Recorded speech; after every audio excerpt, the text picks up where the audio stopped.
The Peugeot Bipper TP Outdoor. Okay, straight out of the gate, and we already have a lot to dissect here. First of all, what's a bipper? Is it a cutesy way of saying beeper?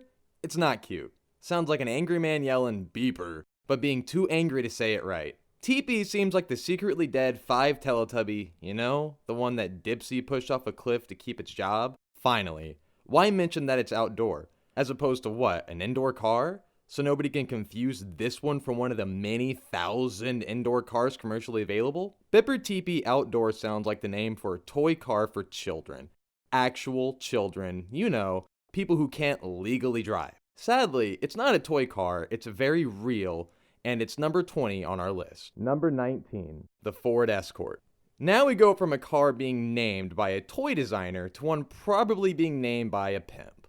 Look, I know, Escort doesn't necessarily mean lady of the night, but you Google Escort and tell me what the first thing you find is. Just don't do it at work, please. We don't want you to lose your job.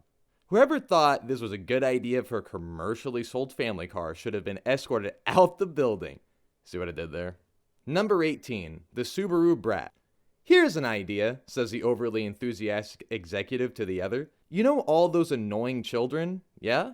You know the ones that yell in restaurants for no reason? The ones that throw a hissy fit in the supermarket because you can't afford to get their favorite cereal? The ones that keep asking, "Are we there yet?" every 5 seconds while kicking the back of the seat while driving to Disney World because they threaten to call child services on you and claim not taking them to the theme park constitutes actual abuse? You know, annoying brats no one likes.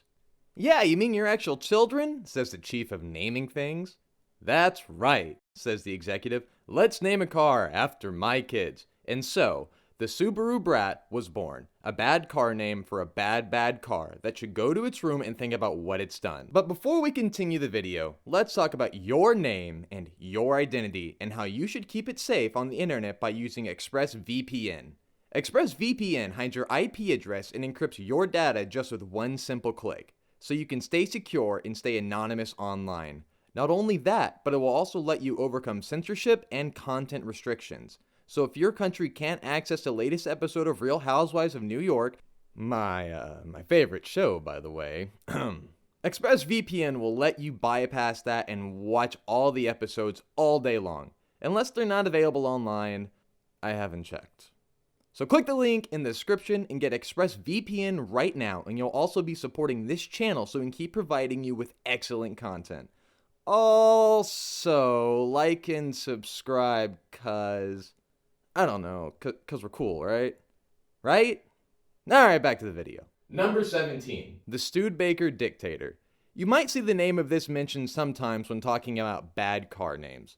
One thing that comes up is the idea that this is a bad name for a car, because it was made in 1927, which, for your history nerds out there, is very close to when a really bad thing is about to happen, which may or may not involve, you know, a very bad man, or two, or a mammalian. But we could argue that, while it was certainly a bad period, it doesn't matter that much, because there's never a good time to call a car Dictator in the first place. It's not like it would be okay now to, if someone like Volkswagen released a new car called Dictator, everyone would find it cool. Although, the way 2020 is going, I wouldn't be surprised if someone like Ferrari thought they should call their latest car Mussolini, and Porsche tried to make a car called the hit. Number 16, the Proton Putra. Sounds like the weapon a rejected Power Rangers supervillain would use. I don't even want to look at this car. It somehow gets worse when you translate the name from its original Indonesian and find out that Putra means son. Yes, that's right, Proton son. Now it's the rookie sidekick to the lamest superhero ever, Electron Dad. Try to imagine how Breaking Bad would be if that's the alter ego chemist Walter White chose instead of Heisenberg. Yeah, that's fun. Number 15, the Mazda Bongo Friend Me.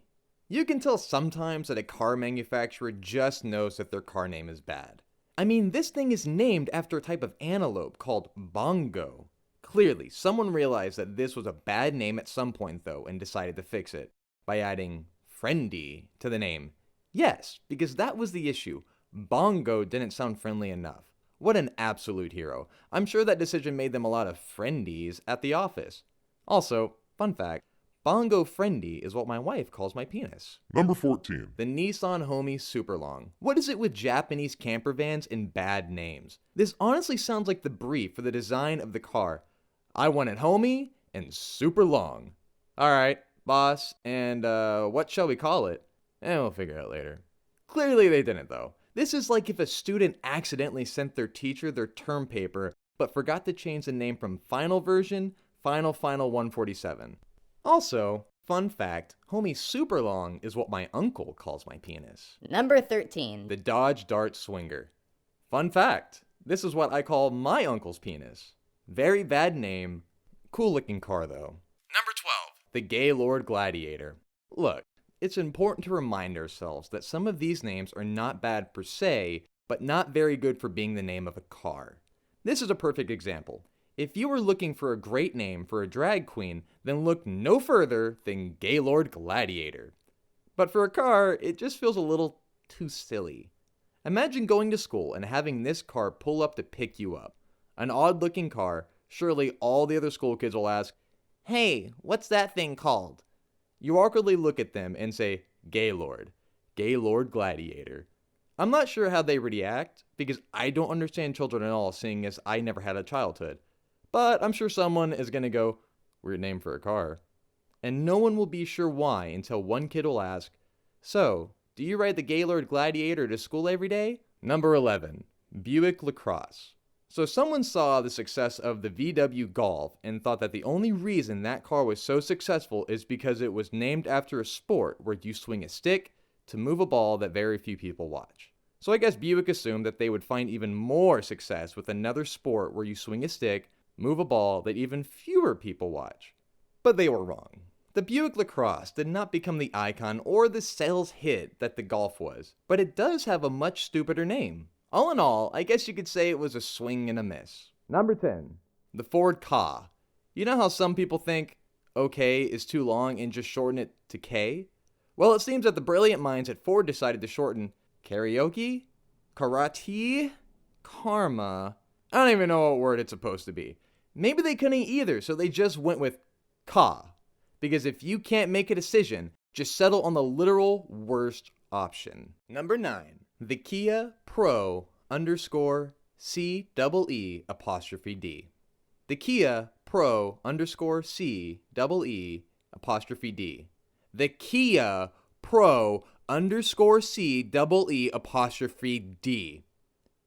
No need to adjust your screen, eyes, or grasp of the English language because this is exactly how it's supposed to be spelt and pronounced.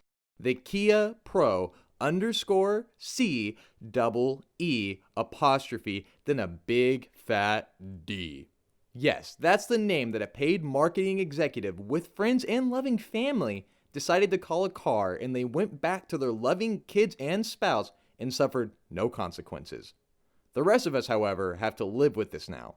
The rest of us have to try to find some form of joy in our lives knowing a car called Pro _ CEE then a big fat D exists in the world. I hope you have better luck than I did. Number 8. The Nissan Friend Me. Friend Me? Is this a car or a Facebook request? Was this car funded by Facebook somehow? What's going on? How desperate do you have to be as a car manufacturer to name your vehicle Friend Me? Was Nissan worried that this car would get bullied and have no friends at the showroom? Well, trust me, that name certainly won't help with that. If this concept somehow works, then maybe I should call my future son the Love Me, because I sure as hell won't. Number 7, the Mazda Titan Dump. Surely someone saw this. Surely. Someone must have seen this name and said, no, that's just silly. Surely someone from the engineers, designers to the marketing department must have seen Titan Dump and thought, that's a stupid name for a real car.